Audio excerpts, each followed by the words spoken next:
रोजगार एक बहुत बड़ी मुद्दा है। यूपी ट्रिपल एससी की भर्ती 2016 की अभी तक पेंडिंग है। मतलब जो चेयरमैन, जो यूपी ट्रिपल एससी का चेयरमैन है प्रवीण कुमार, वो अभी तक 2016 की भर्ती जो 500 400 पद हैं उनको कंप्लीट नहीं करा पाया। ऐसे बंदे को आप चेयरमैन बना के रखे हो, वो किस काम का है? उसको तनख्वाह दे रहे हो कि 1.5 लाख रुपए। ठीक है, सबसे बड़ा मुद्दा है रोजगार का। मतलब पहले जो आज से 2 साल पहले, कोरोना काल से पहले, जिन बंदों के, जो भी गरीब बंदे थे, उनके पास, हर एक बंदे के पास पैसा होता था। आजकल किसी के पास पैसा नहीं है, सब बेरोजगार हो रखे हैं। कोई कमा रहा है, थोड़ा बहुत कमा पा रहा है, ठीक है, उससे वो अपनी रोजी रोटी चला रहा है, बस, बाकी और कुछ नहीं है। दूसरा, गांव में, हमारे गांव में, ये मंत्री जी का गांव है, बल्कि जब प्रदेश के कैबिनेट मंत्री हैं वो, ठीक है, और इस गांव में हम बाहर जाते तो हमको शर्म आती है कि भाई कौन से गांव के गांठोली, अरे यार वो मंत्री जी का गांव है, बोला कुछ किया होगा, बोला अरे भाई गांव में तो उसने एक ईंट भी नहीं लगवाई अभी तक।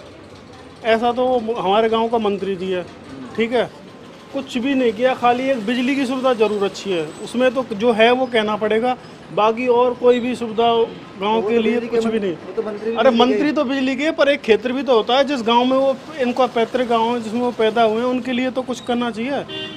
कुछ जन्मभूमि भी कुछ होती है भाई, यहाँ पे उन्होंने जन्म लिया है तो कुछ तो थोड़ा बहुत, इतनी बड़ी पावर है, इतने बड़े मंत्री हैं। अभी हमारी एक बच्ची यहाँ से आज से 3 साल पहले यहाँ से अपहरण हो गई थी, उनके गांव की बच्ची, हमारे खुद की, मेरे भाई की भतीजी थी, यहीं से उनको कोई अपहरण करके ले गया। मंत्री जी यहाँ पे देखने तक नहीं आए कि भाई चलो वो उनकी बच्ची हुई है, गांव की बच्ची है, उनको देखने तो आ जाएं, कि अभी तक वो बच्ची मिली नहीं है, अभी नहीं है, 3-4 साल हो गए। FIR सब कुछ करा लिया, सब कुछ हो गया, 4 साल हो गए, आप पता कर लेना, FIR उसमें ऑलरेडी दर्ज है। यहाँ पे SSP वगैरह ये सब आए थे, पर मंत्री जी नहीं आए। अब उनको पता नहीं गांव से क्या चढ़ा है, मैं तो सीधा बोलता हूँ, ठीक है, उनको गांव से क्या चढ़ा है वो पता नहीं, पर जो अपने गांव का नहीं हो सकता वो बाकी किसका होगा? तो मेरे हिसाब से तो वही BJP 0 है। क्या नाम है आपका? मेरा नाम है शिवराम गुर्जर।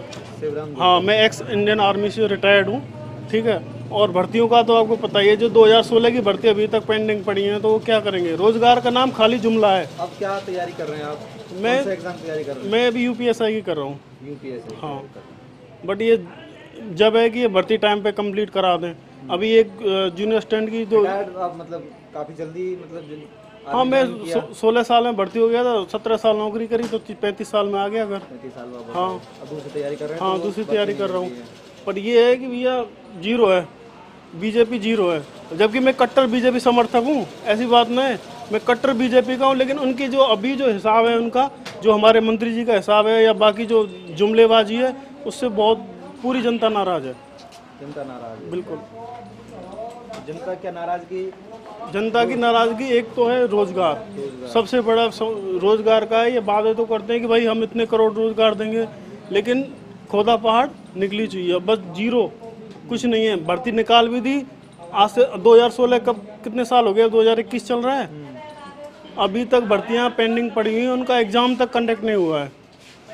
बाकी जो 2019 की भर्ती निकली है वो, उनका एग्जाम भी हो गया है, तो मेंस नहीं हुआ है, प्री हो गया है, मेंस नहीं हुआ है, मेंस भी हो गया है, तो DB नहीं हुआ है, जिनका DB हो गया है उनको किसी को ज्वाइनिंग नहीं दिया। तो अगर इस हिसाब से चलेगा तो कहीं ना कहीं लटकी हुई है भर्ती। बिल्कुल बिल्कुल, बहुत बुरा हाल है, बहुत बुरा हाल है।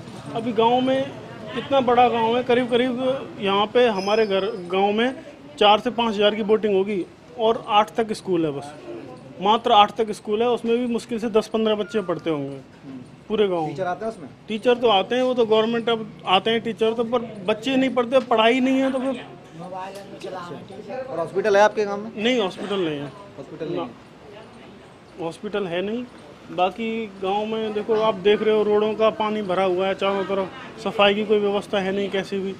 तो वही है अभी जो चल रहा है। अभी यहाँ पे हमारे गुलालकुंड है, वहाँ पे भी उन्होंने बोला था कि भाई चलो इसको सौंदर्यीकरण होगा, लेकिन काम तो चल रहा है, पर चींटी की चाल से, बहुत धीमे धीमे। कोई मुद्दा रोजगार का है। हाँ, मुख्य मुद्दा रोजगार का है। रोजगार की व्यवस्था नहीं हो, रोजगार और शिक्षा, ये दोनों 0 हैं, और यही मूल आधार है।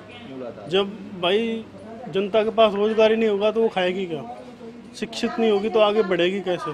वो चीज़ दोनों है नहीं, तो आप क्या करोगे? क्योंकि मंत्री जी का गांव है, मैं मंत्री जी के गांव से हूँ, पर मुझे शर्म आती है कि मैं मंत्री जी के गांव से हूँ। भाई आप देख लो, सैफई को उदाहरण ले लो, उनके एरिया देख लो और हमारा एरिया देख लो, हमारा गांव ही देख लो, जो पैतृक गांव है वो देख लो।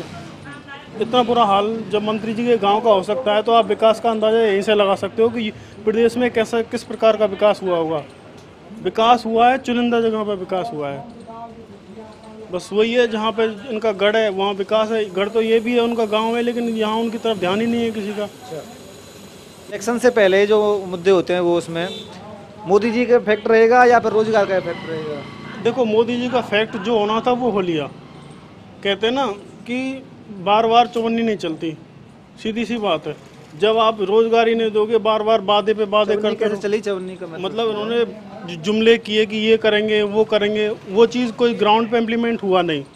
तो अभी ये वादे करेंगे तो जनता को सब पता है कि भाई ये कितने ही वादे कर लो, जब तक ये ग्राउंड पे कोई काम इम्प्लीमेंट नहीं करेंगे, जो चीज़ ग्राउंड पे देखने को नहीं मिलेगी, तो आप क्या करोगे ये बताओ। लेकिन जो बीजेपी समर्थक तो कहते हैं कि जो मुद्दे उन्होंने वादे किए थे पूरे हो गए, मंदिर का मुद्दा हो, 70 का मुद्दा हो, तो अपने उन्होंने ज़्यादातर मुद्दे पूरे कर दिए। ये चीज़ मान ली, राम मंदिर उन्होंने बनवा दिया, 370 हटवा दी, ठीक है, एनआरसी का वो हो गया, जो भी है, मतलब जो चल रहा है हाँ, पर ये जो जितने भी काम है ये ऊपर लेवल के काम है, इनसे बेसिक जनता को क्या फ़ायदा है आप ये बताओ।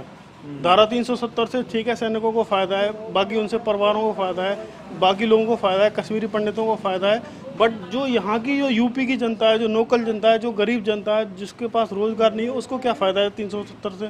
ठीक है, वो एक प्राउड की बात है, बहुत अच्छी बात है, उसके लिए सबका समर्थन है, बट जो बेसिक चीज़ है रोजगार की, उससे पेट नहीं भरेगा।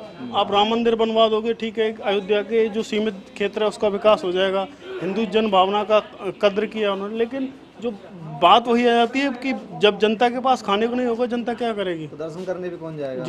दर्शन करने कौन जाएगा? अभी जितने भी कर्मचारी हैं, संविदा के कर्मचारी हैं, उनको कितनी तनख्वाह मिल रही है? मुश्किल से 15,000 12,000, लेकिन वो काम कितने का कर रहे हैं भाई? परमानेंट जो बंदा है उससे ज़्यादा ही काम कर रहे हैं, पर उनको दे क्या रहा है? कुछ भी नहीं दे रहा ना उनको परमानेंट। उनको अपनी नौकरी का ज़्यादा खतरा है कि उनकी कभी भी तो नौकरी जा सकती है, मतलब ना घर के ना घाट के, इधर कुआं इधर खाई, छोड़ें तो जाएं कहाँ, करें तो कोई पता नहीं कि आगे भाई 4 दिन बाद वो हटा देंगे कि नहीं हटा देंगे। तो इनको भी परमानेंट करना चाहिए। जितनी भी चीज़ें हैं उनको थोड़ा हिसाब से देख के करना चाहिए।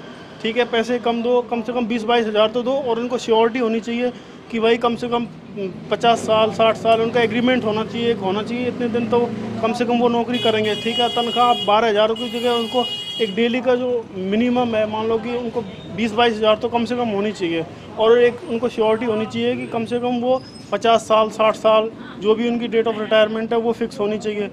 अभी ठेकेदार है, आज उसने भर्ती कर ली, 4 दिन बाद वो निकाल देता है, श्योरिटी है ही नहीं नौकरी में। अगर आज को वो मान लो कोई अभी बिजली विभाग के या कोई भी जो संविदा कर्मचारी हो, उन सबका हक है ये कि भाई उनको परमानेंट होना चाहिए, या फिर परमानेंट नहीं भी हो तो एक श्योरिटी होनी चाहिए कि इतने टाइम पीरियड से के अंदर अंदर कोई निकाले ना उनको।